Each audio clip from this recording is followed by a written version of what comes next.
Pak Sunyoto lagi terima berita. Ini dari mana? Dari helikopter Victor Bravo Papa. Dari Bali. Irian Jaya yang terletak sebelah utara Australia dipisahkan oleh Laut Arafura adalah provinsi Indonesia yang paling sedikit penduduknya.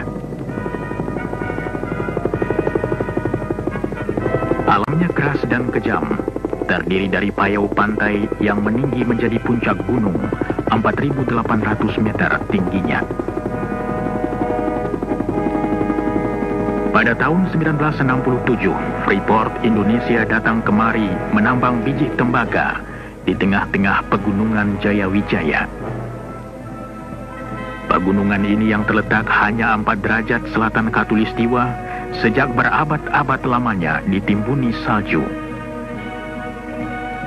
Lama-kelamaan salju membeku, membentuk lapangan es gletser.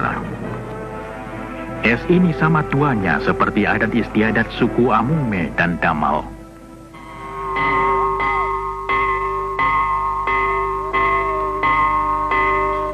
Kita tak tahu apabila dataran tinggi Irian Jaya mulai dihuni. Mungkin 20.000, mungkin 30.000 tahun yang lalu. Penduduk dataran tinggi yang hidup terpencar dalam dusun-dusun kecil berhasil menyesuaikan diri dan bertahan hidup. Mereka berhasil mengatasi kekejaman lapangan dan menciptakan cara hidup sederhana bermartabat. Mereka yang berakar adat lama dan dituntun pandangan masa lalu, kini mulai berubah.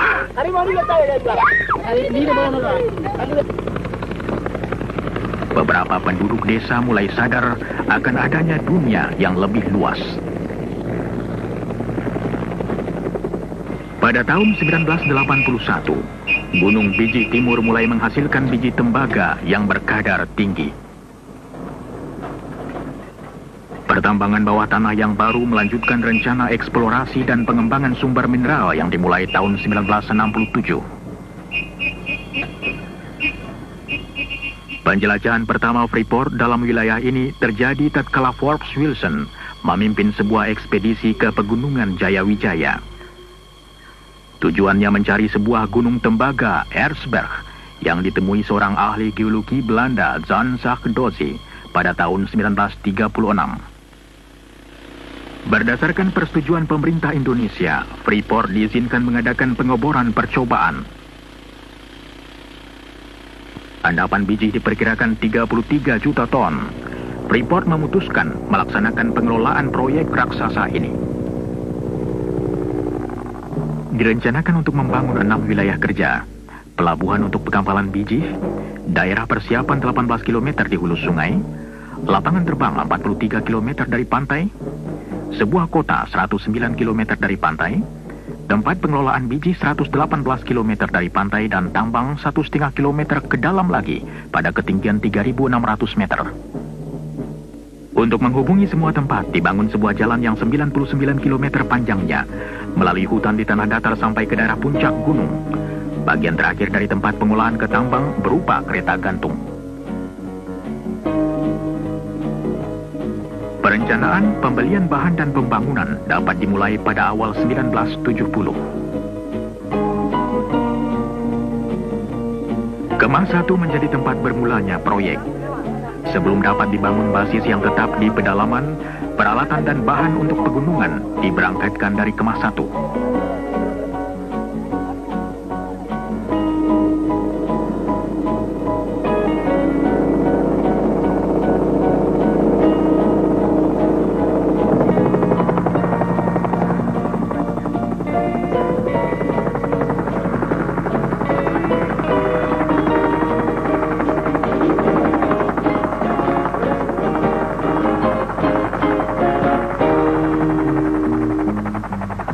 Mula-mula tidak ada tempat pendaratan helikopter. Pekerja diturunkan ke tengah-tengah hutan untuk mempersiapkan landasan helikopter.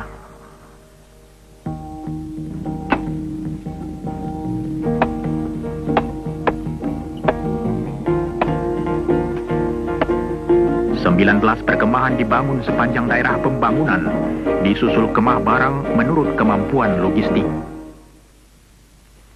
Logistics. If we needed a pound of nails, The closest hardware store was 600 Logistik miles. bila kami memerlukan paku setengah kilogram, maka toko yang paling dekat di Darwin, 1000 km seberang laut Arafura. 22 years of construction, I've been all over the world, and I've yet to see a place equal to this.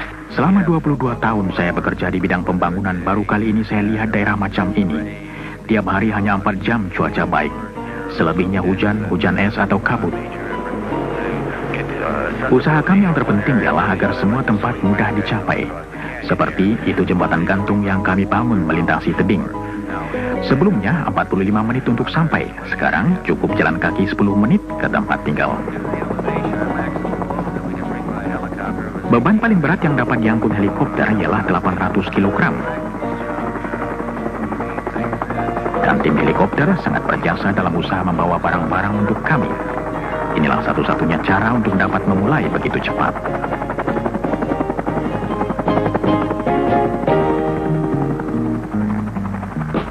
Helikopter ini mensuplai 15 perkemahan gunung dengan makanan, muatan dan alat-alat besar untuk membangun jalanan yang 104 km panjangnya. Sepanjang 66 km jalan datar melalui daerah payau dan hutan dan menyeberangi 2 sungai. Kemudian jalan nanjak berbelok-belok sepanjang 36 km melalui punggung gunung terjal yang perlu digali atau diratakan agar tanjakannya tidak lebih dari 20%.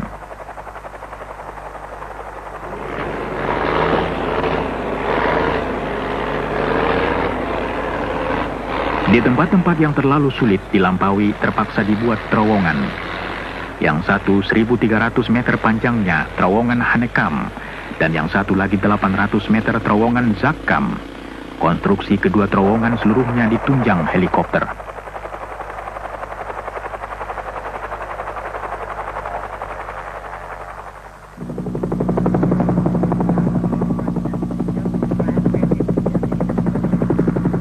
Cuaca merupakan salah satu hambatan terbesar bagi pekerjaan. Awan tebal sering datang dengan cepat dari laut Arafura.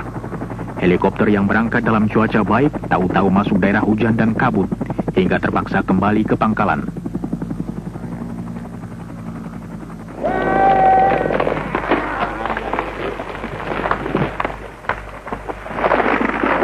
Untuk kayu, pekerja-pekerja cukup mengambilnya dari hutan sekitarnya.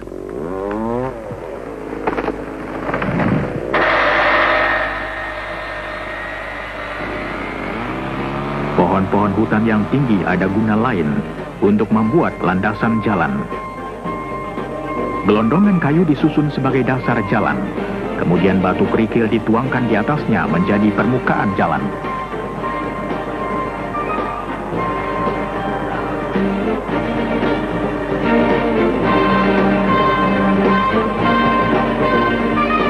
Waktu jalan siap, pengangkutan beralih dari helikopter ke truk.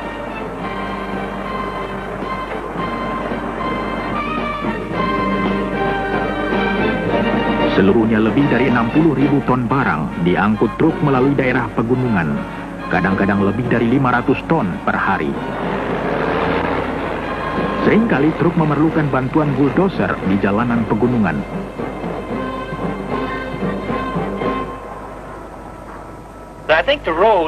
Hemat saya, jalanan itu paling merusak bagi peralatan kami. Tapi pekerjaan yang paling berat bagi manusia ialah di Gunung Erzberg. Kondisi pekerjaan kami amat berat selama 4 hingga 5 bulan pertama. Tambangnya sendiri terletak 1,5 kilometer dari tempat pengolahan biji. Dan dalam jarak itu termasuk kenaikan vertikal sepanjang 700 meter.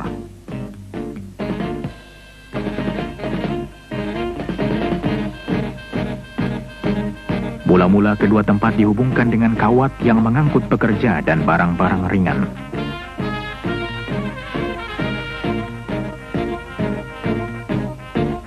Kemudian dipasang kereta gantung untuk membawa pekerja, bahan dan kabel-kabel setebal 4 cm untuk pengangkutan biji.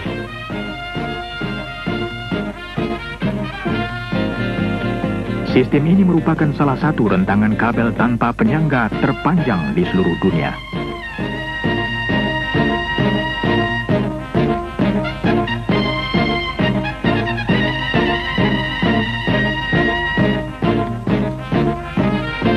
Pembangunan tempat pengolahan biji mempunyai tantangannya sendiri. Dari cuaca buruk dalam alam keras sampai batas waktu dan masalah logistik.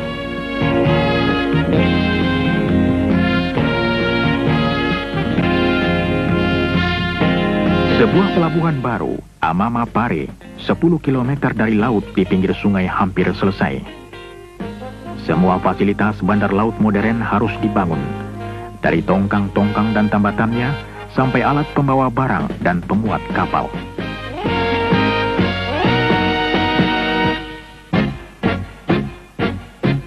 Pipa yang panjangnya 115 km dengan garis tengah 10 cm dipasang dari tempat pengolahan biji ke pelabuhan untuk mengangkut cairan tembaga.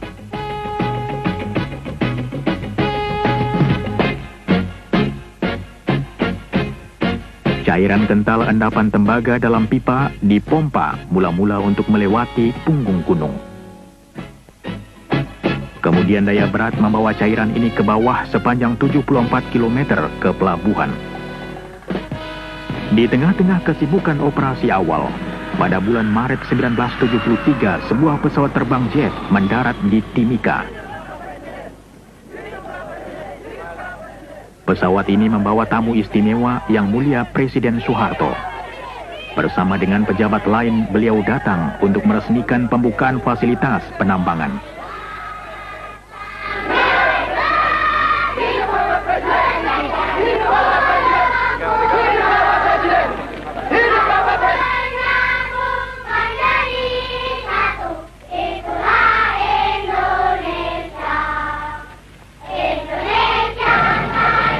Dalam suatu upacara resmi, Presiden Soeharto mengatakan bahwa usaha ini merupakan pelopor penanaman modal asing di Indonesia. Beliau mengatakan bahwa usaha ini menggambarkan kepercayaan dunia terhadap tekad Indonesia membangun masa depannya. Kepercayaan ini merangsang datangnya investor-investor lain ke Indonesia.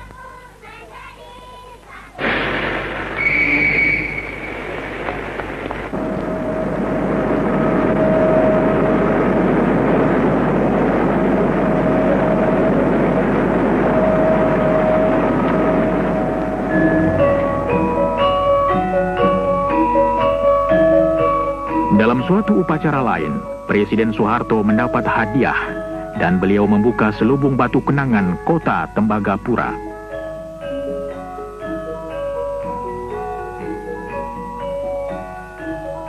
Sekarang, 10 tahun setelah mulai dibangun, kota ini berpenduduk 3.500 dan terus berkembang.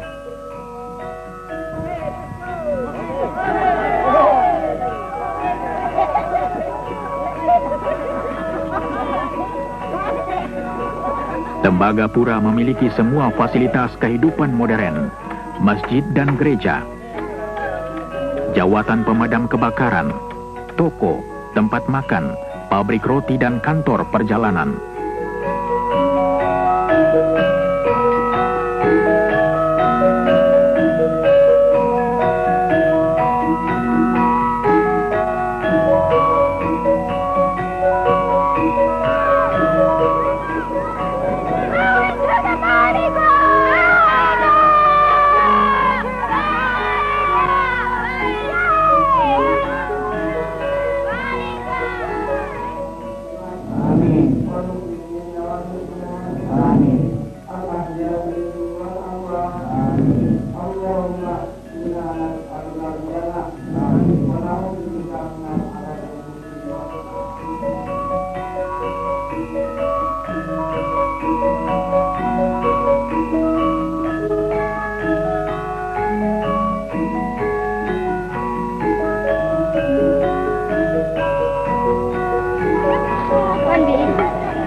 Walaupun letaknya terpencil, kota ini menyediakan fasilitas pengajaran sampai tingkat sekolah lanjutan untuk anak-anak Indonesia.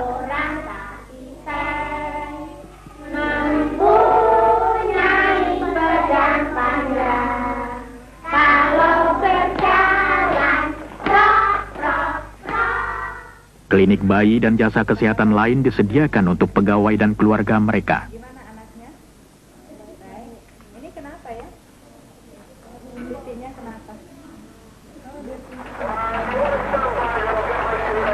Hubungan dengan dunia luar, Provinsi Irian Jaya, Jakarta, dan luar negeri diadakan melalui satelit dan lapangan terbang Timika.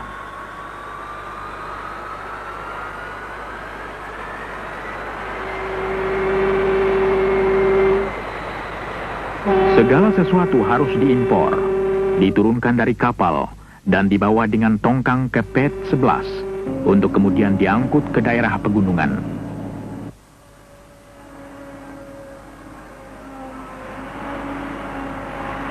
Untuk menjaga jangan ada kekurangan barang diperlukan jari cekatan dan pensil tajam. Semua angka harus ditelusuri. Peralatan dipelihara dan dibetulkan. Untuk menjaga kelancaran kerja diperlukan salah satu tim karyawan yang paling besar di Indonesia. Tambang tembaga ini adalah satu-satunya tambang tembaga di negeri ini. Itu akan berarti juga akan menambah devisa, selain tentu saja merupakan tempat pendidikan tenaga-tenaga ahli yang terampil di dalam bidang pertambangan, dan juga menambah kesempatan kerja dan menambah pendapatan pemerintah selain dari devisa juga tentu dengan pajak dan lain-lain. All of the buildings and structures you see around the work Semua areas bangunan dan in gedung town yang Anda lihat sekitar tempat kerja dan kota membuktikan bahwa Freeport punya komitmen yang panjang di Indonesia. we're standing at the heart of the operation right now, the trams. Kami berdiri di jantung operasi, kereta gantung. Jika kereta mogok, biji tidak dapat diambil dari tambang. Akibatnya tidak ada pekerjaan di tempat pengolahan. Jadi inilah kunci operasi kami. Berhasilnya proyek kami tergantung pada kelancaran bekerjanya kereta gantung.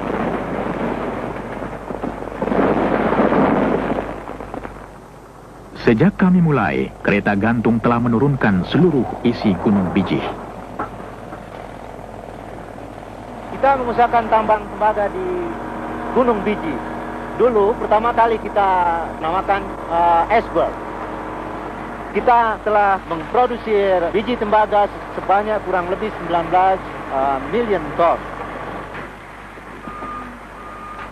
Sementara itu, tim eksplorasi melanjutkan pencarian biji baru. Usaha mereka berhasil, sumber baru ditemui 1 kilometer sebelah timur dari tempat semula, disebut Gunung Bijih Timur.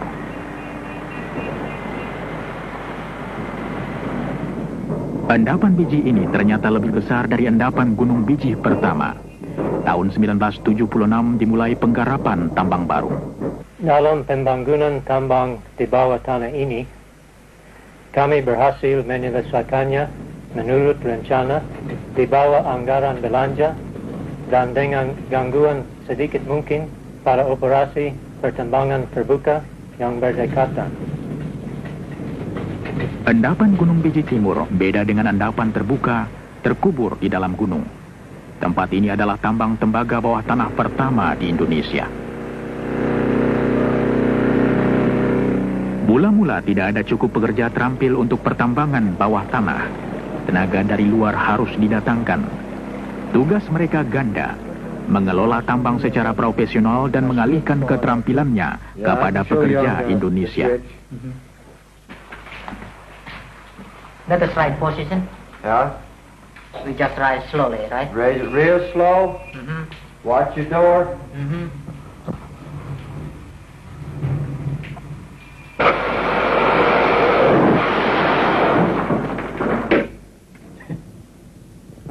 Silahkan pakai itu. Bagaimana bedanya? Jauh sekali. Itulah perlunya. Ini baru contoh kecil-kecil saja. Selama 4 tahun, penjelajahan dan perkembangan sekelompok tenaga kerja memasukkan banyak orang Indonesia yang sedang dalam latihan dan tidak pernah bekerja di bawah tanah sebelumnya. Menurut hemat saya, adalah prestasi yang luar biasa untuk mempunyai rekor keselamatan kerja yang lebih baik atau semutu dengan tambang besar yang mana saja di dunia.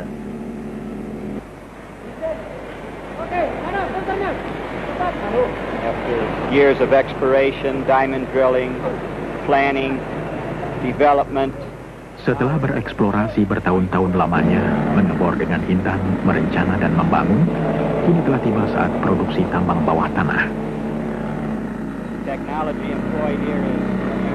Teknologi yang dipakai sangat unik. Apalagi kalau diingat bahwa teknologi macam ini hanya terdapat di sedikit tempat lain di dunia. Dan Anda menemukannya di tempat jauh seperti Irian Jaya. Current mining reserves indicate we'll have ongoing operations. Persediaan endapan menunjukkan bahwa kami masih akan dapat beroperasi sampai 13 hingga 15 tahun lagi. Tentu saja kami terus mencari dan mengharap akan dapat endapan lain. Semua ini merupakan pertanda baik. Tidak saja untuk karyawan Freeport, tetapi untuk seluruh Indonesia. After installing the cylinder head bolts, it is good to follow the torque sequence that you found in the manual. It's important that you use Bicara mengenai transfer dari teknologi dan program Indonesianisasi dalam proyek Freeport ini, sebetulnya kedua perkataan Indonesianisasi dan transfer dari teknologi adalah identik.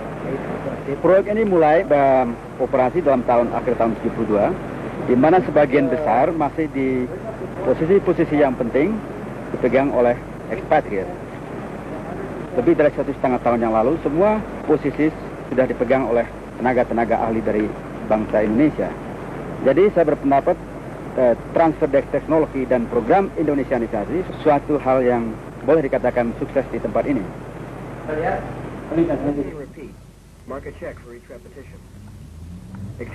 Pengalihan keterampilan dicapai dengan latihan sambil kerja dan dalam bengkel-bengkel kerja. Fritz motor terdiri dari rotor, kemudian motor ini adalah di start dari dalam tank, diisap oleh pompa. Ya. Sudah lebih dari 1.200 orang Indonesia mengikuti pelbagai penataran. Langsung dioperate ke kontrol.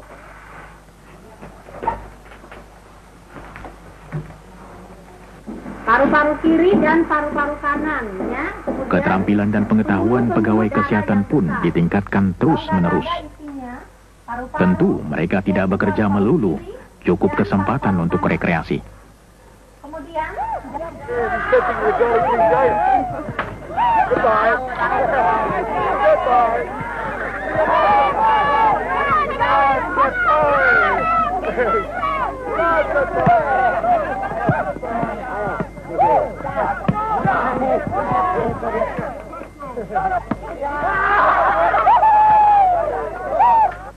Oh, what a hit! All right! Easy! Oh, second ball! Woo!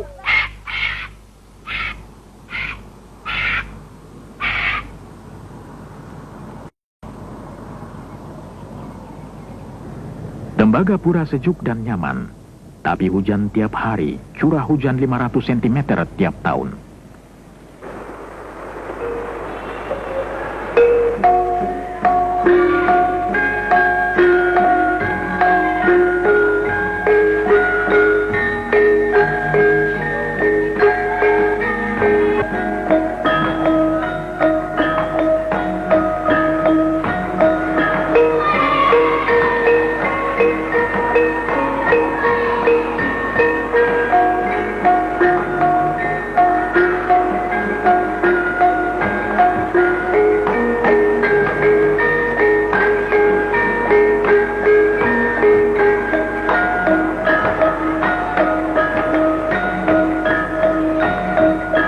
Namun semangat tak luntur dan pekerjaan proyek jalan terus.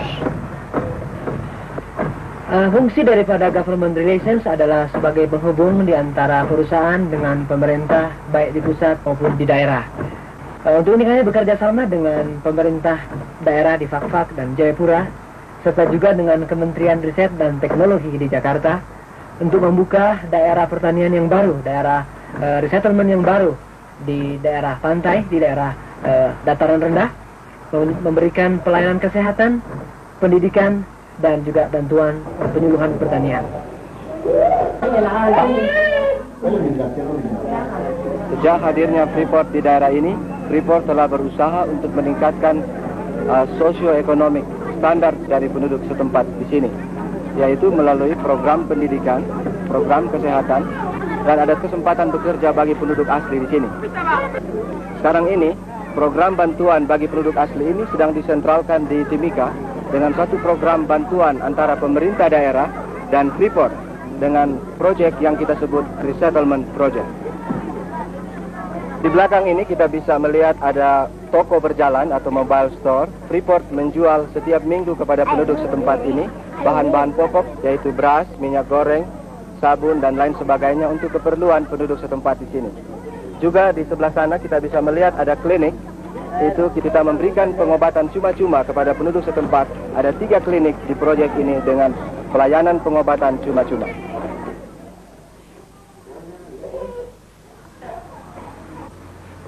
Para perawat dari Rumah Sakit Tembagapura mengunjungi klinik-klinik beberapa kali seminggu untuk mengobati penduduk asli.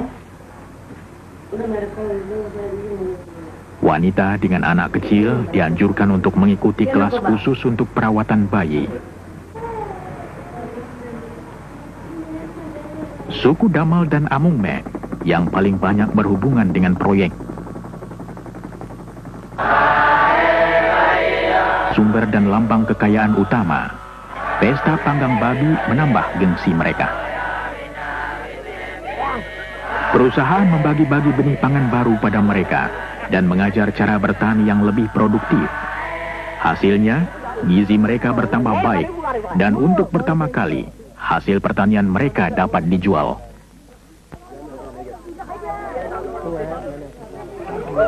Dengan masuknya proyek ini ke daerah ini, tentu akan menimbulkan sedikit tegangan karena kita membawa teknologi yang zaman luar angkasa ke daerah yang terbelakang. Sekarang juga dengan bekerja sama dengan pemerintah, kita lagi mengusahakan apa yang kita namakan proyek resettlement, yang merupakan suatu proyek yang besar yang berhubungan dengan adanya proyek ini di tempat ini.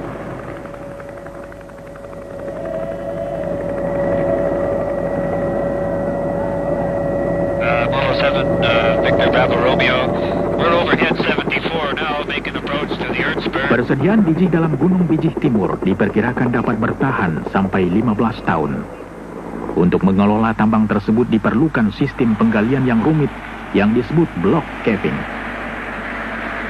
Block caving can be described Block caving dapat digambarkan dengan menjungkir balikkan tambang terbuka, menjatuhkan biji melalui terowongan, untuk kemudian diambil dan diangkat ke permukaan tanpa banyak kerja tambahan.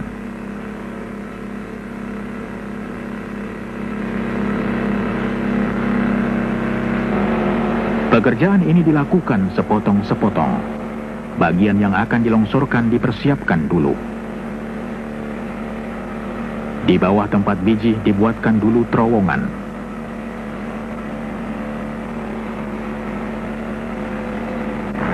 Kemudian bagian-bagian yang mengandung biji diledakkan. Ledakan ini menyebabkan lapisan yang mengandung biji kehilangan penyangga dan roboh.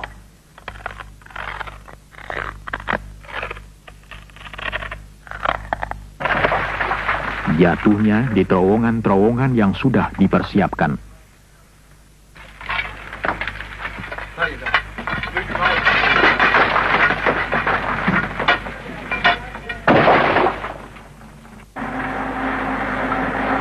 Dari sana, potongan-potongan diangkut ke tempat pengumpulan di luar.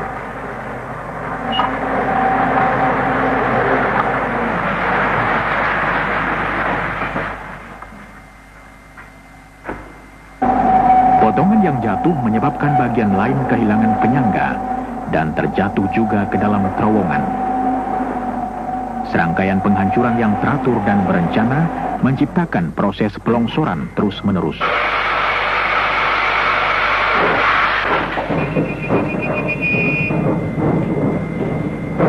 Kereta api listrik mengangkut biji ke tempat pengolahan.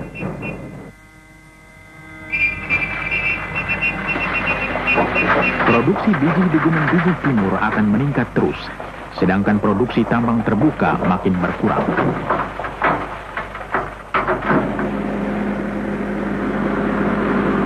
Biji kasar dari kedua tambang dibawa ke tempat penghancuran yang sama.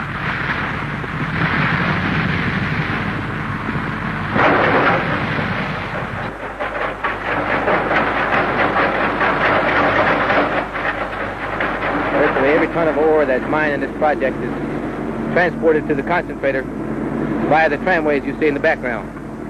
Tiap ton biji yang keluar dari tambang diangkut dengan kereta gantung ke tempat pemekatan. Kapasitas kereta gantung ini ialah 9.500 ton per hari.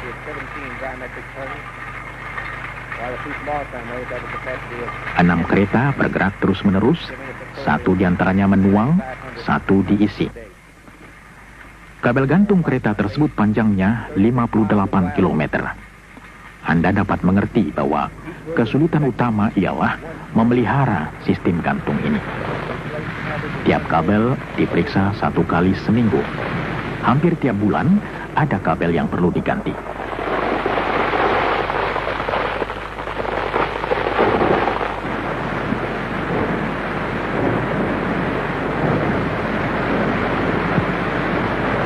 Biji dihancurkan lagi di tempat pengolahan. Kemudian ditambah air menjadi semacam cairan terdiri dari biji halus. Cairan ini kemudian diaduk keras menyebabkan munculnya buih mengandung biji.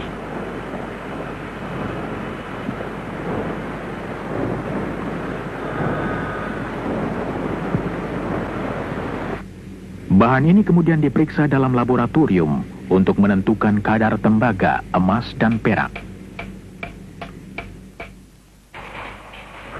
96% dari tembaga yang semula terkandung dalam biji dapat dipakai.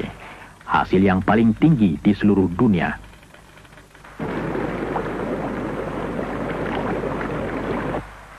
Logam yang terdapat dalam buih dipisahkan, dijadikan cairan kental lagi dan disedot melalui pipa ke pelabuhan.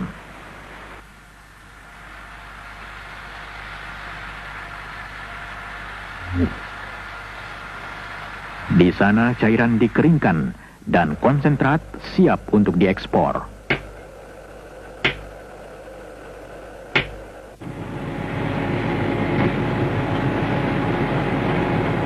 Konsentrat ini dituang dalam palka kapal.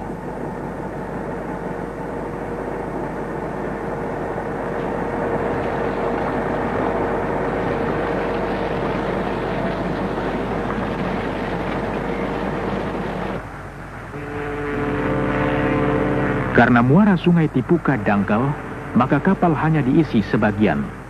Kemudian bergerak ke tempat tambatan di lepas pantai.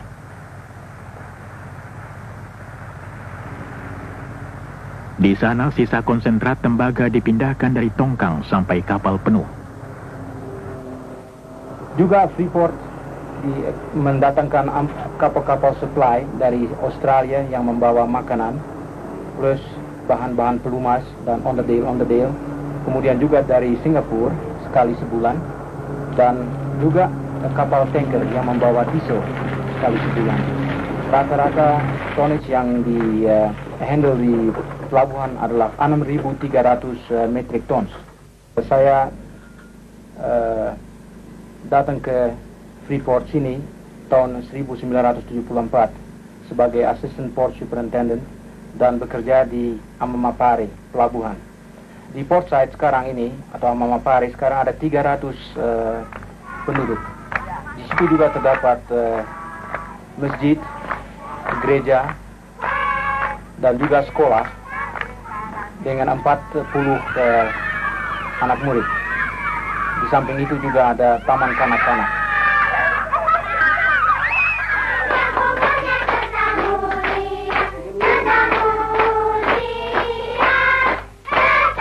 Pesta ulang tahun merupakan tradisi hampir seluruh dunia. Pesta bayi yang pertama lahir di Tembagapura baru-baru ini merayakannya. Sesuai dengan salah satu tradisi Indonesia, merantau, banyak lelaki meninggalkan kampung halamannya mencari petualangan di tanah yang jauh.